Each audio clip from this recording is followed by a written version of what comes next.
Assalamualaikum warahmatullahi wabarakatuh. Saya Vina Jupita Anggraini dengan NPM 19160113 dari PGSD 4C.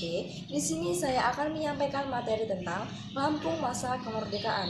Pertama, sekitar perjuangan fisik dalam perang kemerdekaan. Pada tanggal 17 Agustus 1945, Insinyur Soekarno dan Dr. Andes Muhammad Hatta mengumumkan kemerdekaan Republik Indonesia setelah sebelumnya mendengar berita tentang menyerahnya Jepang dari sekutu. Tidak lama kemudian, terdengar berita lewat radio oleh Kepala Penerangan Kepresidenan Lampung, yaitu Amir Hasan, bahwa proklamasi telah diumumkan kepada dunia internasional pada tanggal 17 Agustus 1945. Pada saat itu, Lampung baru mengetahui adanya berita proklamasi pada tanggal 24 Agustus 1945 oleh Mr. Abbas yang pada saat itu berada di Jakarta untuk menyelenggarakan pertemuan dan juga sebagai anggota dari PPKI perwakilan dari Sumatera. Di Kepresidenan Lampung saat terjadinya agresi Laskar Hizbullah Sukadana yang muncul mengabdikan dirinya untuk perjuangan, Kiai Haji Ahmad Hanafi dan tentaranya terpanggil untuk membantu perjuangan TNI yang memberikan perlawanan sengit terhadap pasukan Belanda di daerah Sumatera Selatan, khususnya di kota Bataraja. Menurut Setiawan dan Aman 2018. Yang ikut berperang dalam perjuangan adalah Haji Golib. Dengan berdasarkan jihad, pasukan yang dikomandoi Kiai Haji Golib bergabung dengan pasukan Garuda Merah di bawah pimpinan Kapten Alam Syah. Pasukan ini terdiri dari Letnan I. Abdul Haq, Kapten Ismail Husin, Letnan I. Alam Syah dari Garuda Merah, ALRI, dan CPM beserta Letnan I. Suratno. Pada tanggal 11 Maret 1949, Belanda mendaratkan pasukan ke Kota Agung. Pendaratan di Kota Agung bertujuan untuk menyerang Pringsewu dari dua arah. Setelah melalui pertempuran sengit, Pringsewu jatuh ke tangan Belanda pada tanggal 13 Maret 1949. Golib menghadapi Belanda di Pastoroan Gereja Katolik Pringsewu dan ditahan selama 15 hari. Pada malam Kamis 6 November 1949, Kiai Haji Golib disuruh pulang, kemudian beliau berjalan menuju rumahnya. Namun ketika Kiai Haji Golib baru berjalan keluar area gereja kurang lebih 10 meter, beliau ditembak oleh tentara Belanda dan gugur seketika itu juga. Kedua, tata kehidupan politik dan pemerintahan. Pada tanggal 23 Agustus 1945, Mr. A. Abbas sebagai anggota PKI dari Lampung bersama dua anggota PPKI dari Sumatera Utara, yaitu Mr. Tuku Muhammad Hasan dan Dr. A. Amir pada tanggal 23 Agustus 1945 berangkat bersama-sama dari Jakarta dengan kapal terbang ke Palembang.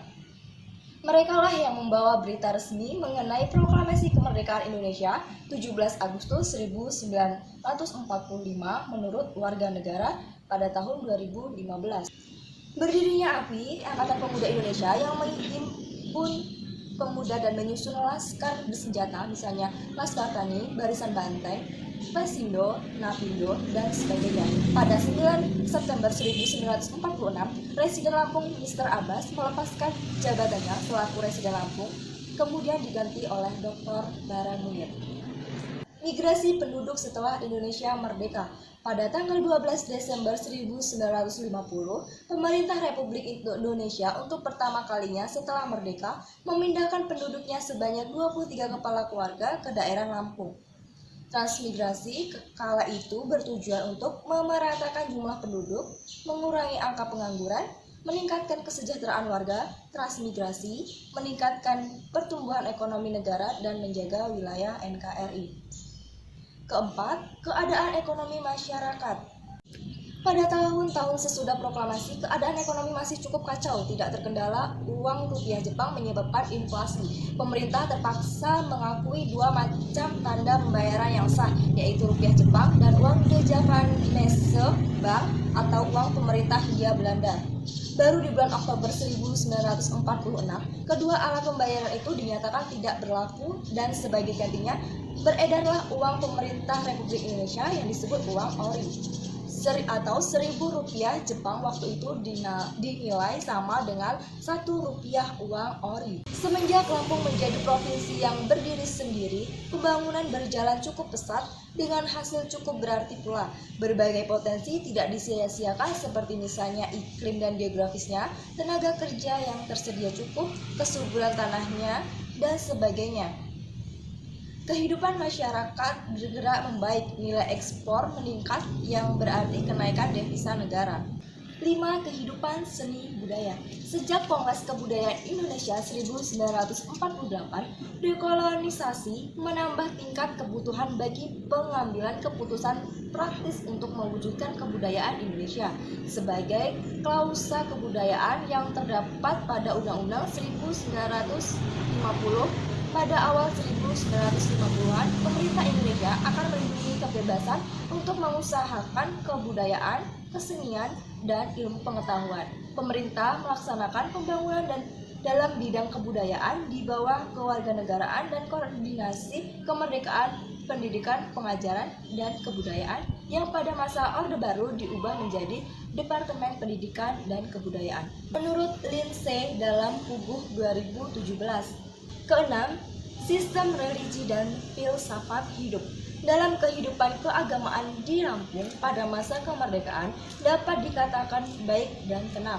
Keadaan semacam ini hanyalah dimungkinkan dengan adanya kesadaran bahwa di dalam masyarakat Pancasila harus dijunjung tinggi adanya toleransi antar agama, saling menghormati serta menghargai antar sesama umat beragama. Sekian dari saya akhiri. Wassalamualaikum warahmatullahi wabarakatuh.